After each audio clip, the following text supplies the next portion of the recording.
Right, so here's the deal. This is a Bush Rank Murphy TV. It's the model number's gone out of my head, but it's one of these sets that use a Bush A823 chassis. It's a early colour TV chassis, which was made for the UK market. This one has, I think, a 20-inch tube in it. And I'm going to do some talking. This is going to be really a show and tell. There might be a bit of a technical aspect to this video. I would like to test the CRT, so I'll probably get some good video footage of me using the B&K CRT tester.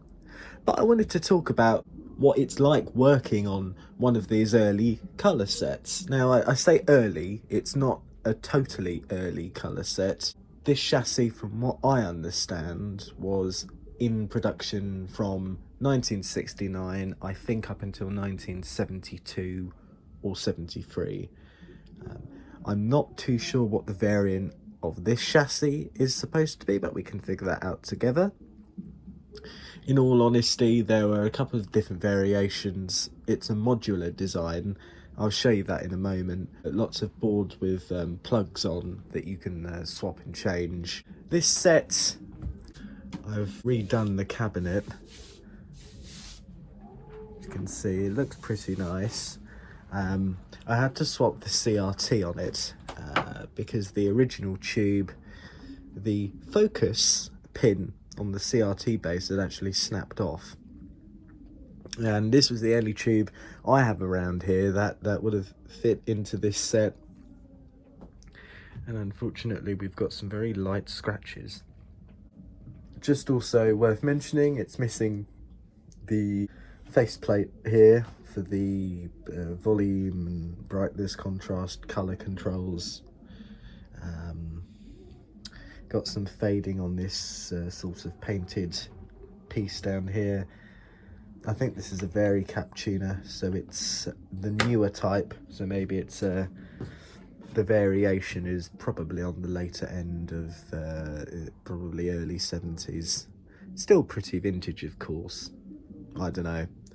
I have spoken about working on sets which need service information for you to actually do anything worthwhile. I uploaded a video a while ago going over why you need service information to work on stuff, and I'm not just talking about adjusting the colour or doing the grayscale or adjusting the height and the width, things like that. What's really important to consider is, well, if you want to, for example, adjust a decoder or set up the power supply properly, or perhaps you want to set the correct bias for the vertical output transistors that are in here, frame output transistors, things along those lines, do the pin cushion, how about the convergence, you will need the service information. Even something as simple as adjusting the IF, if you want to sort out the front end, if there's a bit of noise in your picture, or if the gain isn't there, if the automatic gain control isn't working too well, or your colour isn't syncing properly, you need the service information, and I'll show you why. Here's the back of this set, right? Everything is mounted on boards, and they all plug into each other. Most of them are fairly hard to get to. Got a power supply down there. I think I rebuilt that a while ago, and it's working pretty happily. The service manuals tend to also go over stock faults, which your set might have. This is the convergence panel. I've not done too much work on this. Now, usually there's supposed to be a little sticker that tells you what variation. I don't know what that means. Is this an AV variant? I think it is. The AV variant, I don't know, I think that was a later type. So let's go over some of the basics with this. This is the decoding panel. That's where your colour's made. There's 2 integrated circuits there. It's all original. I've not recapped this. I think there were a couple of caps I did change. They were known bad types. One of them is A1 decoupling or coupling or something. I think I just threw in some, I don't know what it was, a 0.1, one of these polyester red drops. This is the line and frame time-based board. I think it's referred to as scan, drive and field output. And this is pretty much all original. I had actually installed these really nice eerie, sounds like I'm sort of speaking with an accent, eerie capacitors. These are original types. This whole part of the chassis actually can come out a bit, sort of swing out, so you can sort of pick it up a bit, and there's these plastic feet that you can sit this on, so it's angled out so you can actually work on it. But if you want to adjust anything, so let's say you'd like to, I don't know, adjust the decoder, which is this board here. So not only would you need the service manual, because you're going over reference voltages, of course, whilst you're adjusting stuff. You're not just twiddling, hopefully, willy-nilly, but you'd also need to take the board out, because you can't reach anything actually in here. And you'd probably need to make extension leads, because I'm pretty certain none of these wires are going to reach wherever you'd want them to go. You might be able to get away with doing it without extension leads, but I mean, then the board would just be very tightly connected to everything. Let's do it right, yeah. And on this end, we've got our tuner, Varicap tuner, I think, and our IF and sound output, power supply, of course. Got our degauss. One of those 2 resistors burn up. One of them burns up if I think it's a 20 volt feed or something, which goes to the IF board. One of these capacitors is supposed to go short circuit. It's a tantalum cap, they'll go short. So cut it out of there before you power the set on, otherwise you'll cremate one of these 2 resistors, these big power resistors here. The other resistor would go and start smoking if I believe this one is supposed to be our degauss, maybe. That can sometimes break off. Perhaps it's one of these other ones actually. I think this is part of the heater, I don't know. Well, anyway, realistically these are pretty reliable, the power supply. There's a voltage adjustment preset, which they refer to as EHT presets. It adjusts the whole lot, so your HT and EHT, obviously. There are 2 ways you can do the adjustment. One, it is, well, I think the correct way really is just to stick a meter probe on the fuse, on one side of the fuse, which is HT, and the other end off to earth. And I think you have to set this to about 210 volts. I've got this set about 10 volts low, just so it doesn't run as hot. And it does not run so hot, so it's quite cool. This is the presets for vertical shifts, pin amp, that type of thing. We've got our horizontal oscillator coil as well, some of the little bits and pieces. Line output stage, focus adjustment here. These transformers really reliable, apparently. We've got a tripler down there. Now degauss, I don't think is working. I don't know. So I'll have to see what's going on with that. I think this set does need a degauss, or perhaps it might just need an external degauss. And obviously we've got our HT smoothing down there. And like, these are big value caps, 600 microfarad, that type of thing, you know, insane. Generally, the caps that are going to be causing you trouble are I don't know, the sort of these bypass ones here that you can see, these Philips branded ones. Sometimes those resistors, they like to drift as well with the sort of flat ends.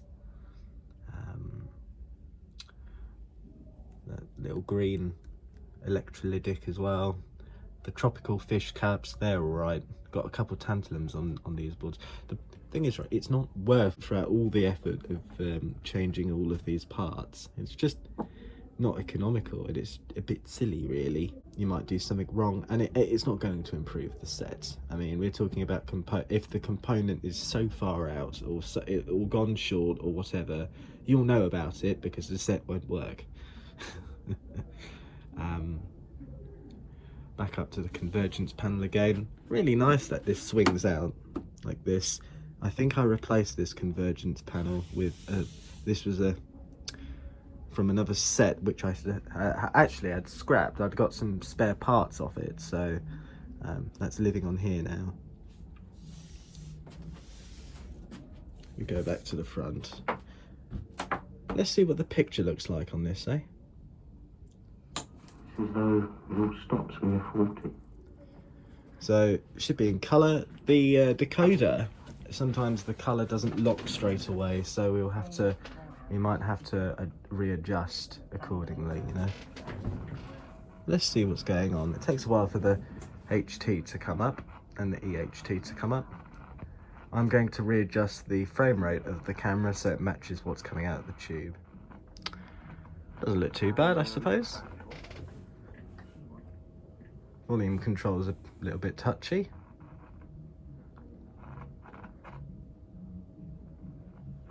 I think this is a touch of frost. Perfect. The convergence isn't great. I was really struggling to get this in, to be honest, so corner convergence is really poor. You know, looks like any 1970s set. Let's see if we can find something else to watch, eh? Love Your Garden. Perfect.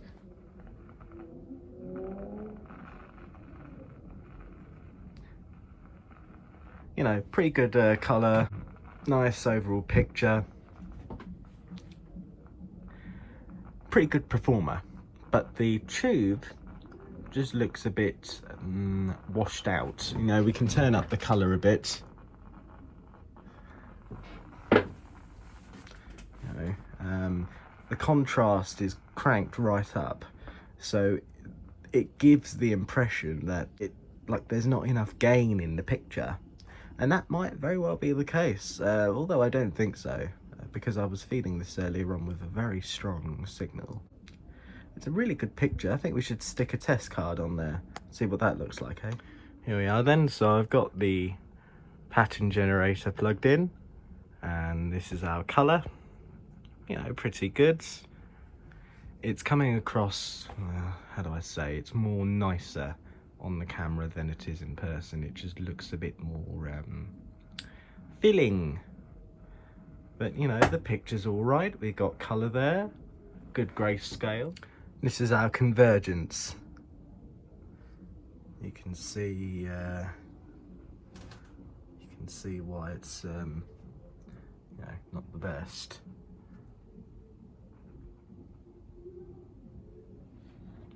Good black level though. Proper vintage, almost like as black as Sony's stuff. And the grayscale isn't too bad either. Wow. And here we are. Studio Workshop generic test card, which I tend to always put on everything. Doesn't it look amazing? Looks pretty good. Colours are really nice. It's just a shame that I can't seem to get the convergence in. I might have another go, but it's a lot of effort. You can sit and stare at the thing for hours on end, twiddling and adjusting.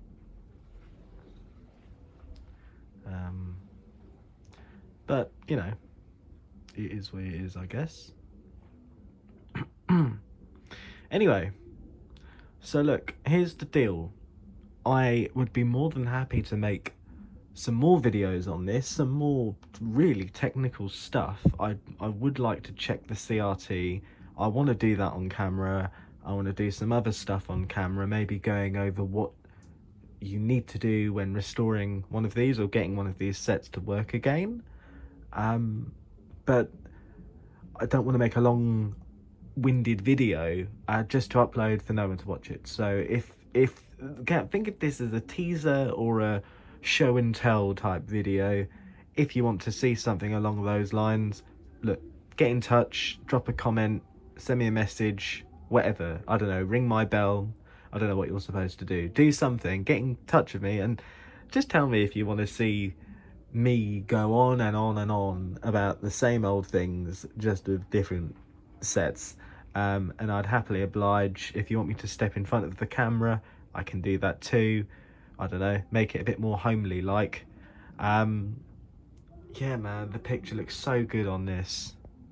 If you want to see more of this set, get in touch and I'll happily oblige. If I do have time today, I will get the CRT tester out and I'll probably add on a picture of me doing that, or if I have any energy, I'll take a video.